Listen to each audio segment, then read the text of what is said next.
Today's proclamation of the Word of God is in the book of Esther. Queen Esther, seized with mortal anguish, had recourse to the Lord. She lay prostrate upon the ground, together with her handmaids, from morning until evening, and said, God of Abraham, God of Isaac, and God of Jacob, blessed are you. Help me, whom alone and have no help but you. For I am taking my life in my hand. As a child, I used to hear from the books of my forefathers that you, O Lord, always free those who are pleasing to you. Now help me, who am alone and have no one but you, O Lord my God. And now come to help me, an orphan. Put in my mouth persuasive words in the presence of the lion, and turn his heart hatred for our enemy, so that he and those who are in league with him may perish. Save us from the hand of our enemies. Turn our mourning into gladness, and our sorrows into wholeness. The word of the Lord. Thanks be to God. Please stand for our song, responsorial psalm. Let our response be, Lord, on the day I called for help, you answered me. All together. Lord, on the day I called for help, you answered me. I will praise you with my whole heart. Before the gods, I will sing praises to you. I will worship toward your holy temple and praise your name. Response. Lord, on the day I called for help, you answered me. For your loving kindness and your truth, you have magnified your word above all your name. In the day when I cried out, you answered me and made me bold with strength in my soul. Response. Lord, on the day I called for help, you answered me. And your right hand will save me. The Lord will perfect that which concerns me. Your mercy, O Lord, endures forever. Do not forsake the works of your hands. Response. Lord, on the day I called for help, you answered me. Glory be to the Father, and to the Son, and to the Holy Spirit. Was in the beginning, Lord, Amen.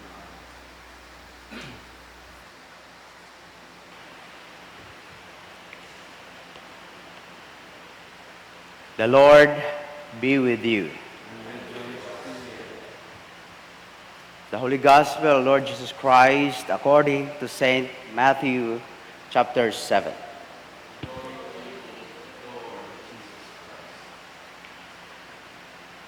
Ask and it will be given to you. Seek and you will find.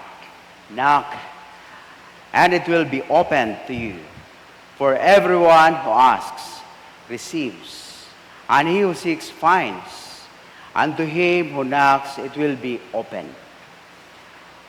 Or what man is there among you, who if his sons ask for bread, will give him a stone? Or if he asks for a fish, will he give him a serpent? If you then, being evil, know how to give good gifts to your children, how much more will your Father who is in heaven give good things to those who ask him? Therefore, whatever you want men to do to you, do also to them, for this is the law and the prophets. The word of the Lord. Thanks be to God. Please be seated for our reflection this morning. And based on our reading today, that I believe the message the Lord would like for us to communicate for us today is this, that in this Lenten season, let us dig deeper our relationship with God so that we'll know Him, because God is willing to reveal Himself to us. And this Lenten season, let us dig deeper our relationship with God so that we will know Him more and more because God is willing to reveal Himself to us. Last night we have a recollection and we learned that we pick our cross because we have desire to follow Christ. If we have the desire, we have to pick up our cross and follow Him. So aton nga sarayang Lenten season, we need to know to deeper our relationship through our prayers, through our fasting, and even in our giving to others. Knowing God is is not an overnight thing. Bukon it madali, no? Because some of us na born again many years ago. So it is a challenge to us kung how far sa inyong kita hasta sa aton nga Christian walk. May naobron para ba kita sa atong Ginoo, ginsunod ba naton ro gusto i Dios. When I was in high school, may nagpangutan na kakon nga sa pagpangamuyo gaagto kita sa Ginoo. Ay ano man manay imong nagpangamuyo. I ask God kung ano ro direction sa akong kabuhi concerning sa about my studies. I don't know kung hinangag or bukon, hamba na magbinalik-balik man na kamo sa Dios. Matingan man na kimo ro Dios. Ay haraw man na imaw, gamulis siya, guman imaw. Hara gamulis siya guman kamo sa Dios. So I answered that God, hay na-please imaw ron kan ga pagapit kita kana, gapangayo kita, ag gasunod kita kana. Ay bukod ama na ron ay pasman mana taworon nga ro Dios manahay kabaabo ta mana kamo nagagapit kana hay kwanta mana magulot amana kamo. No makon. Ro Dios ay bukod at mauron dahil gusto ta na magapit kita kana. I don't know kung seryoso imaw kung bukon ay gahuy bayag imaw pero I believe nga medyo ginatrap mo lang na ako sa nga istorya. No? Nga gapit kita sa Dios, ro Dios hay bisan magdugungan kita, hambay mga rabbis, nga kung sa tawot aron hay magulo pero sa Dios hay sayod ay Dios ag willing ta imaw magsabat sa aton nga mga pangamuyo dahil he is ever present, no? Nga ro Dios anahay gamhanan. So dapat ro naton makilala deeper ro aton nga Ginoo nga ro aton nga Dios hay willing makaton magpamati. Our gospel today talks about keep asking, seeking, knocking, no? Na padayon kita pangayo ka na, usoy ka na, ag panuktok, no? That is the principle. Jesus encourages us to pray with persistence, promising that those who ask Him will receive, and those who seek will find. Amen? And those who knock will have the door open to those who are knocking the door sa aton nga Ginoo. So gani kinahanglan naton. That's our God, no? Jesus kada sa verse 9 hinamba na nga ginagamit ni Jesus through analogy of Father to illustrate God's generosity, suggesting that if humans, despite for their imperfection, despite of our imperfection, we desire good things for our children. Ginambangan na that humans, kita hay evil, no? Dahil kita hay may kagain, may mga shortcomings. We are not perfect. So that's why ginhamba na that kamumanahay, bisan evil, hay gusto ninyo rumanami sa inyong maunga. How much more, na banana,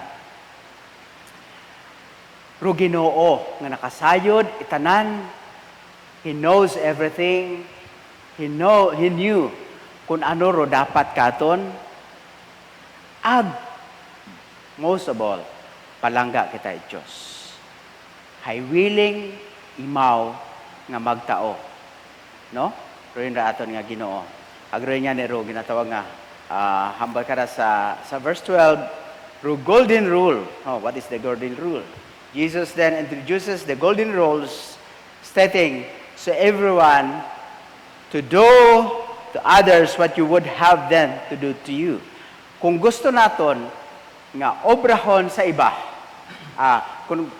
kung gusto naton nga manami obrahon it ibang tawo katon, so we have to do things good for them. Dahil rin the principles, no? Sa aton nga prinsipyo it pagtanom ag pag-ani. Kung ano mo tanom, rin man na imong anihon. So rayro ginapakita katon sa atong gospel. Nga prinsipyo it Ginoo. Ay kung ano imong gintanom, rin man rin imong pag-anihon. This emphasizes the importance of treating others with the same kindness and respect we desire for ourselves. Kung ano atong desire sa atong sarili, na respetohon kita, we have to respect also other people. No? Ano hay, kung respeto kita sa iba, hay, rubalik man katon, hay, respeto man. Amen? Ang sa aton nga nga first reading, sa pagpangamuyo ni Queen Esther, dahil nga nira ng mga tao in danger, dahil ng mga tao ay di niya, di ba, istorya nga gusto nga samaron, gustong pamatyon ni Haman, ro mga tao ni Queen Esther. Agrano ang ginhambal, pangamoy ni Queen Esther, praise to God to strengthen His protecting hand over His people and to help her. Buligan mo Diyos, particularly in the tasks He has to do. Rin ra ang tasks, rin ang purpose, kinhambagan ni kanan ni Mordecai that Easter you have hambay for such as time as this. Rin da imong purpose, no? Nga ginpadaga ka iya saraya nga to save your people. She acknowledged her weakness and that without God's help, there is nothing she can do. So we also acknowledge that without God, we can do nothing. No? Ano man atong obrahon, panamion man naton atong ministry, without prayer, we can do nothing. Because through prayers, paagi sa pagsalig sa Diyos, tanan nga bagay ay maobra naton. Na-apply naman doon sa among mga ginaobra that every time mag-umpisa itrabaho, we acknowledge God and we acknowledge that we can do nothing without the help of God. Maun man sa aton nga kabuhi, maun man sa atong ministry. Ag sa aton nga encourage kita by today's gospel to us to search and to knock as a way of acknowledging to help our total dependence on God. At the same time, whatever we ask for, kung ano ratong ginapangamuyo, kapares kay Easter, hayroin hay, ginagrant katot Ginoo.